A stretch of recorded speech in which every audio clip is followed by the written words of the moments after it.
What's up, my plebs? This is Cool Mike from MJF Wrestling. Sponsored by Modern Blue Mechanical. MBM, baby. MBM.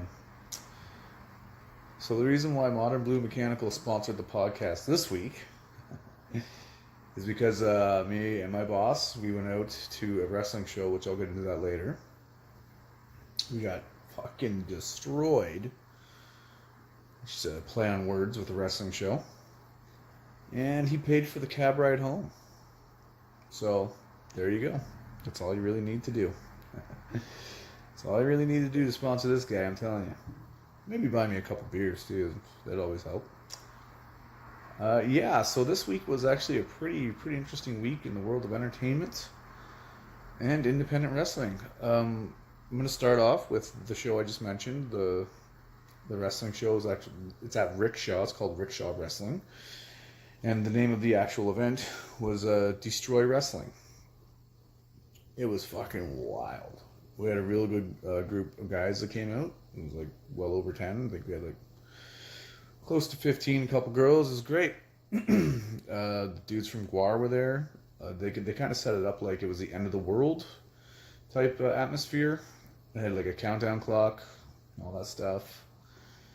And yeah, like it escalated really quickly. Like when the dudes from Guar came out, they came out with like, there's this one dude, he had a, his one arm was a huge pipe wrench. So I marked out for that because I'm a plumber, right? So it was just like, and he was like squishing people's brains with it and shit. Dude, it was great. I think I started a chant. It was like, fuck the gas price. Dun, dun, dun, dun, dun. Fuck the gas price. Dun, dun, dun, dun, dun. It was pretty wild. I got in the ring too. I have a few photos of me in the ring, so yeah, it was pretty decent. I had my 15 minutes of fame there. Could have been used in a worse way, I suppose. I don't know. I did a little dance. It was great. So that was Friday. Saturday I was a little bit hurting. Nowadays when I drink, it's like the weekends are write off. So I went Saturday. I didn't do absolutely anything. I just laid on the couch and felt sorry for myself, which I shouldn't have because it was such a great time on Friday. And then I tried to go to the gym on Sunday. And when I was like trying to move some weight, which like I talk like I work out all the time, like trying to move some weight. But I was trying to move some weight. I was doing some like some bench press. And every time I would go to put it up, it felt like my head was going to explode. So therefore, 2-day hangover. Which, once you get into the old 2-day hangover phase, it's not so good. And then even the Monday came and I was still just fucking groggy as shit. So I got to relax on the whole booze and the way that I was doing it there. So Sunday was Money in the Bank and Game of Thrones series finale. So the Money in the Bank, everybody's like, I'm not going to focus too much on it because if you're a wrestling fan, we all know what happened. Big stinker. It was an actual good match, and then fucking Brock Lesnar comes out of nowhere. They just think that Brock Lesnar's going to fix all their problems.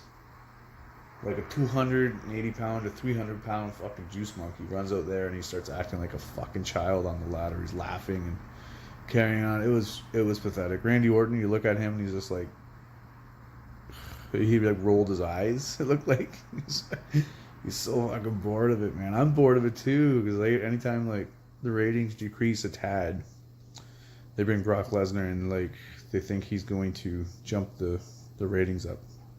It's fucking ridiculous. So yeah, there was that. There's a few things that happened, you know, but like as it comes to storyline, like what titles changed hand? Oh, yeah, Becky lost her title to Charlotte, the SmackDown title, and then Bayley won the Money in the Bank, and she came out and cashed in on Charlotte, which was pretty cool because I don't really like Charlotte. And I like how they did that because Charlotte came out, Becky just beat Lacey Evans, which fuck Lacey Evans. So she just beat Lacey Evans. Charlotte comes out and says, let's start the other match. Well, like, really, did you really think that Becky was going to have 2 matches for very long on each pay-per-view. Like, they had to cut it short. So it can't just be like an hour of Becky each pay-per-view. It really can't. I think that would kill her after a while. So then Charlotte comes in and she beats Becky because Becky's tired from fighting Lacey Evans. And then Bayley comes in and takes the title away from old Charlotte there. So I was like, cool. It's right on. Elias, showtime. Fucking Elias, man. There's two things that guy's got to do. He has to take wrestling lessons, number one. And number two, he's got to take fucking guitar lessons too. There you are. Two. He has to take guitar lessons too, man. His electric guitar playing is fucking garbage. It's trash. He should have hit Roman Reigns with the electric guitar and went out there and did an acoustic set.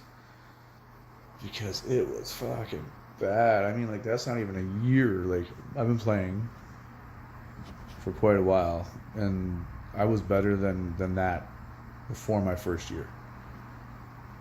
And this guy gets to perform all the time. It's fucking rough. So yeah, I don't know what else happened. I'm trying to think. There wasn't anything of note. I guess, yeah, Samoa Joe lost the U.S. title. The reason why Samoa Joe won the U.S. title at WrestleMania in like 20 seconds is because Rey Mysterio was hurt. But he still wanted to get that WrestleMania payday. So they actually like did the same here. And Rey beat Samoa Joe in like 30 seconds. And now they got to do a third one.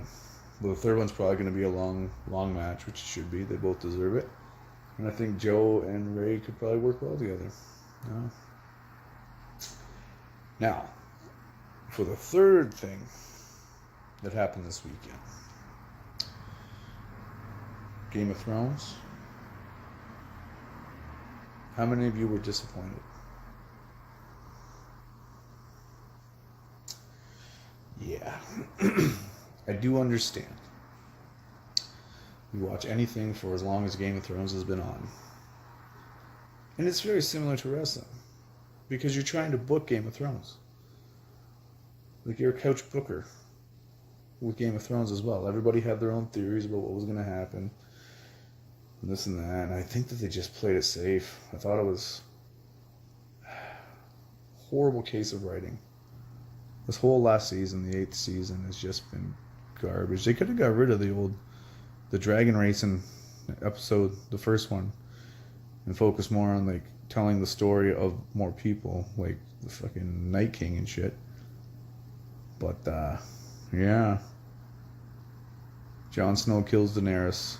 The dragon comes and has a beef with the fucking throne, and he's just like, fucking fuck you, just lights up the throne, melts the throne in front of the guy who just killed his mother, which I don't think he can kill him because he's a Targaryen, but they didn't really specify that. But like, as soon as Jon Snow would have killed Daenerys, don't you think that the Unsullied would have fucking just marked him? Like, why would you put him in a cell for 3 weeks or whatever it was, to have him like go on trial and shit, and then as soon as soon as like they say, oh yeah, he can go back to like the north or whatever and hang out with a bunch of the Northlings, then they go back to like what is it, like Karth or something? Why wouldn't he just like go and hang out and take over the throne? Like, the whole build-up was for Jon Snow or Daenerys to take over the throne. Daenerys did it, and then she ended up being, you know, a fucking dictator, tyrant or whatever. But still, like, it doesn't seem like anybody was sad that Daenerys died. Because the last like 3 episodes, he just made her look like this total fucking bitch. But they built her up the whole time to be a happy tyrant. And now she's just like this evil chick with like an atomic bomb, which is a dragon. And we've seen what they can do, and it's pretty fucking devastating. But I think that the writing for Jon Snow was just fucking pathetic. Like, yeah, he did it. He killed Daenerys and then just hung out in a cell. Just took it. The whole reason he killed Daenerys is because he was the true leader, true king, and now he's just hanging out in a cell and he has to go hang out behind the wall. You gotta fucking. And Bran, come on, what did he do? What did he really do in his battle for the Game of Thrones? He just fucking wheeled around. Well, he got drug around first, then he got wheeled around. And he was a dick. And like, oh man, he could see the future, so like. So when Dinklage asked him about going there or whatever, and he's like, I know already. It's like, so you already seen the future, so you could have saved millions of people. So what the fuck? Why didn't you do that? Like, you're an evil fuck, man. Just let that happen to King's Landing. Like, are you kidding me? Like, you could have like gave some kind of advice or something. I don't know. I don't know. It's ridiculous. But like I was saying, I don't think I would fully like any ending that they did, because I'm a little bit of a critic. Obviously, I'm reviewing wrestling, and if I'm criticizing wrestling, then I'm criticizing every aspect of my own life, right? So it's like, yeah, I don't know. I probably wouldn't have liked whatever they did anyhow, but I just think they kind of played it safe. The Starks pretty much got everything in the end. And even like Cersei and Jaime, like, how great of a visual would it have been if they survived that rock crash, crumble or whatever, and then Dany just like fucking light them up together as they are holding one another, like the old Romeo and Juliet thing. Like, dude, that would have been so fucking sick. But they dropped the ball on that. But anyhow, whatever. We got like 3 spin-offs, which I probably won't watch any of them. There's one, the one that takes place before, because I think there's some books that are based on like that, so I might watch that. But the screenwriters, those guys just fucking ruined the last two seasons. Well, that being said, though, the Battle of the Bastards was my favorite fight scene. That was pretty awesome. But yeah, I'm getting geared up to go to Vegas for Double or Nothing. Yeah, I'm excited, but not excited because it hasn't really hit me yet until I get on the plane. And I'm like, whoa, fucking flying to Vegas. And I'm not even really a Vegas guy at all. I'm just going for the show. You know? I'm not going to gamble. Fucking gamble. I'm like throwing my money away. You know? I do throw my time away watching Monday Night Raw. I'm not going to throw my money away. Because I just stream that shit. Wait, am I allowed to say that? Stream that shit? Well, yeah, I know. The fucking Double or Nothing is going to be amazing. I got a buddy who's coming with me. He's not really the hugest wrestling fan, which he's kind of doing me a solid for coming, because at the time nobody could make it. So he's like, yeah, I'll go with you. So it's pretty solid that he's coming with me. So it's probably not going to be a whole weekend wrestling thing. If Frankie went, it would definitely all weekend, all wrestling, all the time. We probably have trunks on and probably try to challenge fucking the Young Bucks or something. I don't know. At the bar afterwards. We fucking challenge somebody. I guarantee you that. Fisticuffs, fucking suplex slams and stuff. Yeah. It would get nasty if Frankie was going there. But yeah, so that's happening the 25th. I'll probably end up doing like a review or how to show some photos and videos if I figure out how to do that yet, because I'm really quite new as it comes to this YouTube stuff, so I have to look into it more. But I work. It's like when I get done work, I don't want to look into anything. I'm fucking lazy. But if I want to make a proper video, I should probably do that. So yeah, well, until then, I don't know if I'll be getting another video before the end of the week here, but when I get back, I'll definitely be shooting another video up, telling you guys about how it all was and how the environment was, and just like who had the biggest pops and all that stuff. You guys will probably see it pay-per-view, right? So yeah, if you like the video, subscribe, hit the button, get notified, all that stuff. And yeah, man, you guys have a fucking stellar night. Ciao.